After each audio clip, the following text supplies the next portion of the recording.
Bookkeeping puzzle. Lesson accounting cycle. What will learn.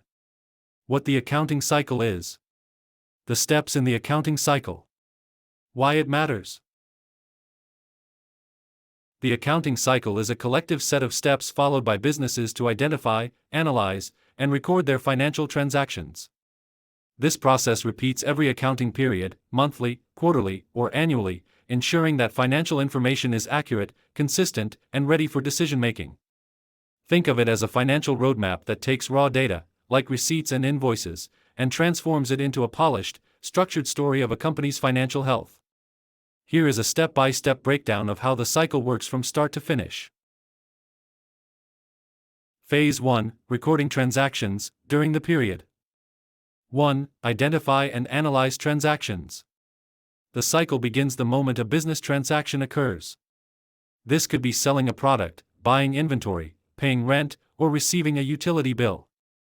The accountant gathers source documents, receipts, bank statements, invoices, and determines which accounts are affected. 2. Journalize transactions. Once analyzed, the transaction is recorded in the general journal in chronological order.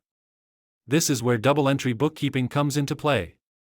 For every transaction, at least one account is debited and another is credited, and total debits must always equal total credits. 3. Post to the general ledger. Next, the journal entries are transferred, or posted, to the general ledger. The ledger organizes transactions by specific accounts, e.g., cash, accounts receivable, inventory, wages, expense. This allows a business to see the current balance of any individual account at any given time. Phase 2. Verifying and adjusting, end of the period. 4. Prepare an unadjusted trial balance. At the end of the accounting period, a list of all ledger accounts and their balances is compiled. This is called the unadjusted trial balance. Its primary purpose is a quick mathematical check: do total debits equal total credits?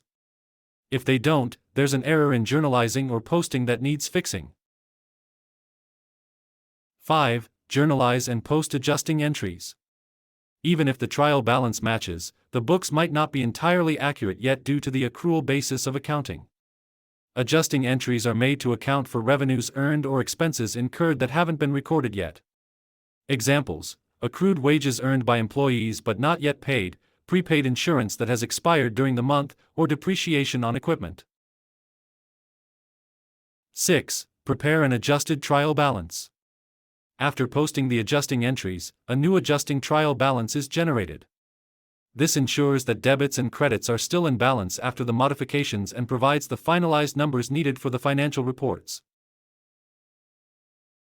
Phase 3. Reporting and closing, wrapping up. 7. Prepare financial statements. With the adjusted balances locked in, the accountant can now construct the official financial statements. They are typically prepared in this specific order because the numbers flow from one to the next. Income statement reports revenues and expenses to determine net income or loss. Statement of retained earnings, or equity, tracks changes in owner's equity. Balance sheet displays the company's financial position, assets equals liabilities plus equity, at the exact end of the period. Statement of cash flows shows how cash moved in and out of the business. 8. Close the books, closing entries. To get ready for the next accounting period, temporary accounts, revenues, expenses, and dividends/draws must be reset to 0. Their balances are transferred to a permanent account on the balance sheet, typically retained earnings. This ensures the next period's income statement starts fresh at 0. Permanent accounts, assets, liabilities, and equity are never closed, their balances simply roll over. 9. Prepare a post-closing trial balance. The final step is to run one last trial balance. Since all temporary accounts have been zeroed out, the post-closing trial balance consists strictly of balance sheet accounts, assets, liabilities, and equity. This proves that the books are balanced, accurate, and ready for day one of the next cycle. Why the cycle matters. Without this disciplined structure, financial records would quickly turn into chaos. The accounting cycle ensures compliance, meet standard accounting principles. Accuracy, multiple built-in checkpoints catch human error before reports are finalized. Analysis, provides external investors, banks, and internal management with a reliable, standardized view of performance. While these steps and procedures are used by both a manual and computerized bookkeeping system, a computerized system automates them.